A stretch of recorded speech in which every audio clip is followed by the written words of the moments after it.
I guess this is sort of a news video. I received this email today from ProAV. I'm sure lots of companies sent out similar sorts of emails today because the Canon announced the XF400 and XF405 4K compact camcorders. Now, this probably for most people isn't massive news. They're very specific sort of camcorders used for a very specific task. And I suppose lots of you out there might not be too interested in this, but for me, this is a big deal. I owned an XF100 and it was a camera that I learned so much from, and I absolutely loved using it. It was a beautiful size. It's so handy size-wise because it always fit in the top of my bag, top of a rucksack. And it was just so convenient for one-man operation. Perfect ENG camera, perfect kind of walk and talk type camera. It's just, honestly, it was just brilliant. So for me to see the release of the XF400 and the 4K variety is exciting. So I just wanted to have a look today through some of the specs and just sort of, I suppose, just kind of talk you through my impressions of the camera. What I particularly liked about the XF100, again, as I say, is the size. The optics were really good. The sensor was a bit small, but the functionality of it was amazing. It still is amazing. I mean, you can pick them up online. They still command a reasonably good price online. The functionality is fantastic. You can tweak everything with that camera, exactly as you can with a professional camera. All the kind of color matrices,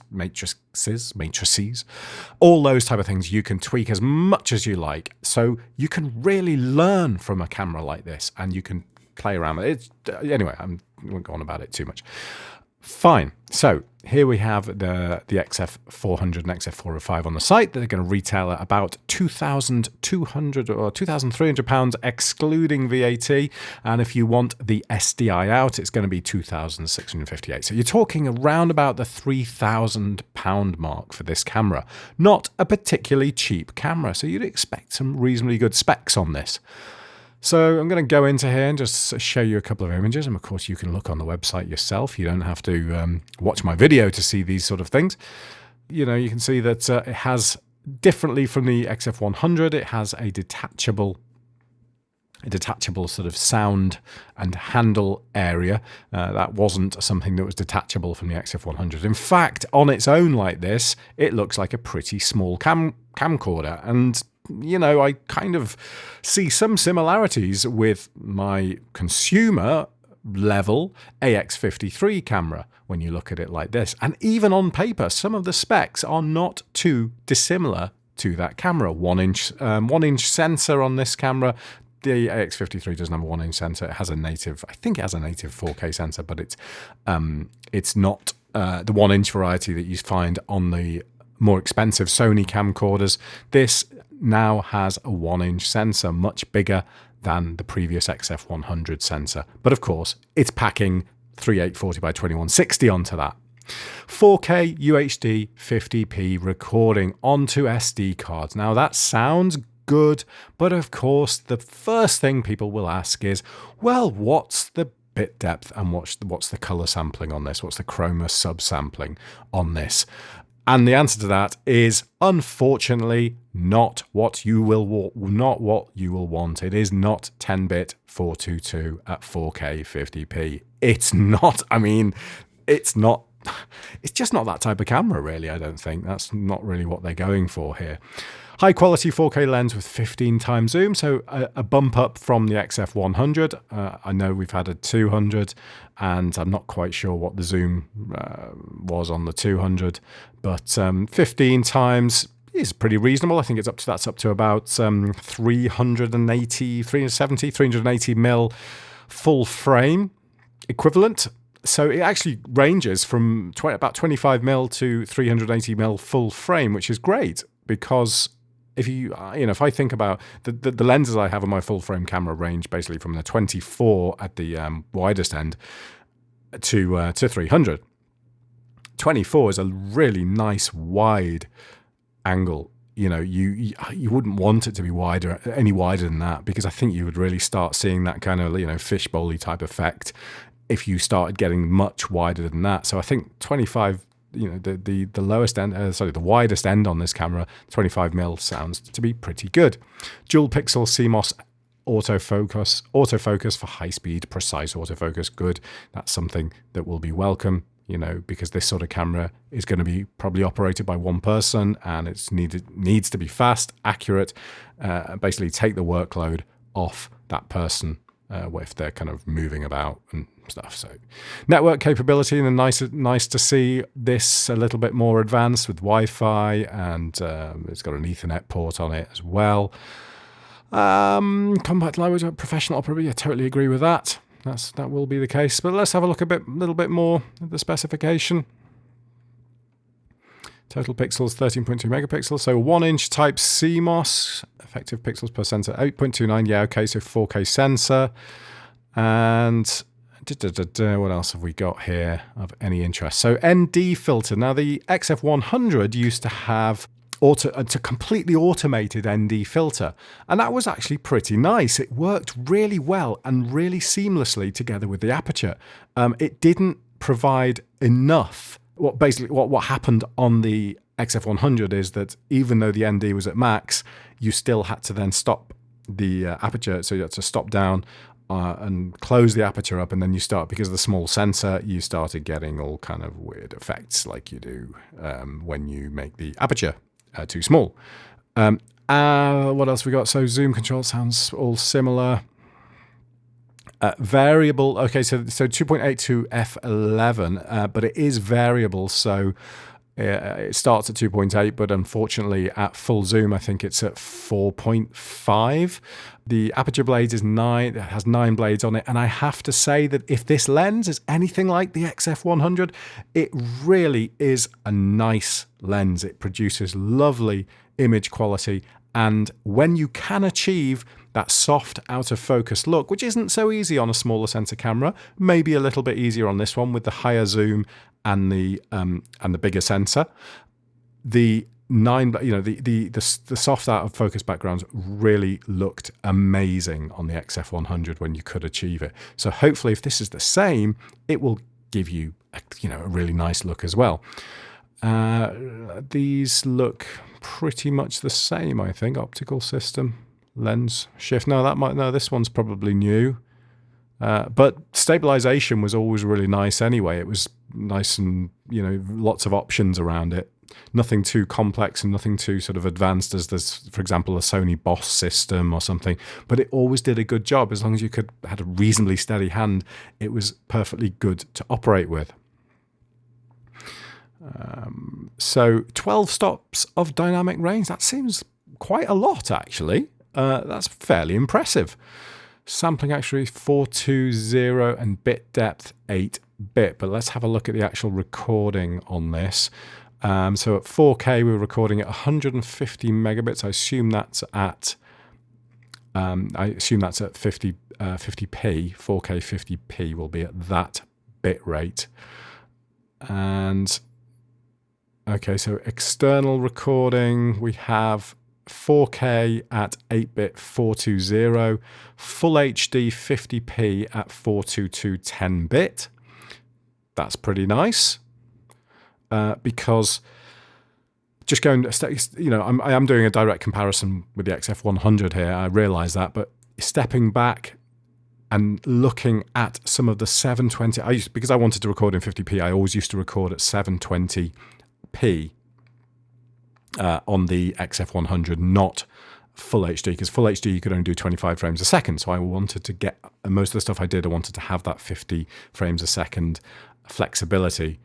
And so I always used to record at 720p, and I can still blow those images. So if I just open one of those files now and just blow it up to full, just expand it to 4K on my monitor here, they look incredible. They still look better, or almost as good as images I can capture at 4K on like a phone. Or it's incredible how much detail there is, even though you still only have a really low resolution. It's really odd. And I think that comes down to the main difference and the main problem that I see with this camera. And I don't want to be negative about it, but it's this. The recording is MP4. XF4, no, sorry, that's the audio. Where is the, okay, here we go. So the internal recording format is MP4. And that's a real shame to me. It's MP4, it's full HD, 35 and 17 megabits per second. So it's not broadcast spec. It's full 4K at 150 megabits per second, 8-bit 420, and at full HD, I think it's 8-bit, yeah, it's 8-bit 422 at full HD, but it's only 35 megabits per second. So this camera is no longer broadcast spec. The XF100 was with full HD on an MPEG-2 codec, 50 megabits per second at 422 chroma subsampling. It was a beautiful codec to work with and far, far superior to MP4 in my experience. If I go back again, looking at those clips, scrubbing through them in Premiere and look at that codec, there are no artifacts of compression whatsoever. People can be moving about and you see, they just, apart from motion blur, you don't see any artifacts at all. Any camera I have used since, without exception, that uses MP4 looks bad in comparison to that codec, that MPEG-2 codec that was an MXF wrapper and was used on the XF100. MP4 H.264 presumably compression here is just not good enough in my opinion, and that's why people use external recorders. That's why people use codecs like ProRes and they visually look like the MPEG-2 codec. They probably are on paper better than the MPEG-2 codec, but that's the only way I can compare the two. The MP4 codec is just always a disappointment to me. Not only is it CPU intensive, it's a bit of a mess when you start getting heavy motion, particularly at lower bit rates like this. Full HD, 35 megabits per second. If you chuck some major motion at that, you will see some artifacts. I'm convinced of that. I don't know. I won't get to test this camera and I won't buy this camera, but that's just my thoughts. And this, to me, is by far the biggest disappointment of this camera, the fact that it records in MP4 and is not broadcast spec. The outputs, this will be a superb full HD camera. I have no doubt about that. 4K wise, you know what? I think I'll probably stick to the AX53 and not have as much flexibility around the audio, because the XLR inputs and all that is obviously extremely useful. A little bit more size, a little bit more robust, but the compact nature and the fact that I can chuck a lav on top of a lav receiver on top of the AX53 and still fit it in my pocket, well, that's for someone with the sort of thing I'm recording a lot of the time, that to me is really, really useful. Yeah, so from the stuff I've seen on this is, all this is really, really similar. Not too much has changed. There's been a couple of design changes and this has been detached, but really this looks like the XF, it looks very much like the XF200. I would have liked a broadcast spec camera upgrade of this type. The XF300 is a beautiful camera and really could do with an update, and it would be nice to see an update of that, but that's out of my price range. This would have been the camera I'm pretty sure if this had just had a couple of minor changes on it, I would have kind of looked to this and sort of said, you know what, I would replace my AX53 and use one of these, because I love everything about this camera. I love the interface. I love the way the menu joysticks work. I love the way the buttons are laid out. I love the feel of the casing. So much about this camera that I like. But unfortunately, the fact that it's changed to an MP4 codec with SD cards for me is kind of a bit of a disappointment, I'm afraid. Anyway, still nice to see them still developing these kind of things. I'm really interested to see to hear what you think. If this is something, obviously they're advertising C200s and things here. This is, as I mentioned at the start of the video, this is like a really very specialist camera now. It's an ENG camera probably above all else. It's one thing you might take out on like an expedition or something because it's so compact. And when you're not looking for a kind of cinematic look, then you use something like this. It's just really, really good for so many things.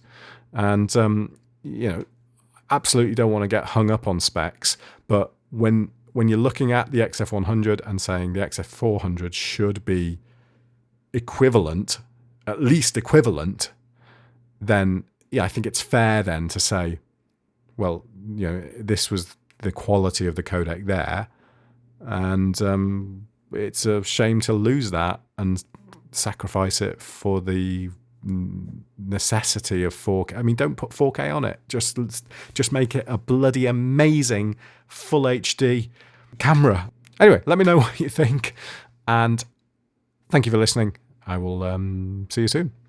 I just noticed, actually, during the edit that I mentioned that this had the joystick. I really like the joystick, way you could navigate the menus with a joystick. But this picture demonstrates it much more clearly, and they have, in fact, removed that now. So this will be exclusively capacitive touchscreen, which is okay. But I just found the joystick, once you got the hang of it, was incredibly robust and really, really easy to do, as I say, once you got used to it. And that is, again, a bit of a shame that one has gone. And this is now a solely touchscreen device by the look of things. Just thought I'd add that on the end because I noticed that I got that wrong earlier.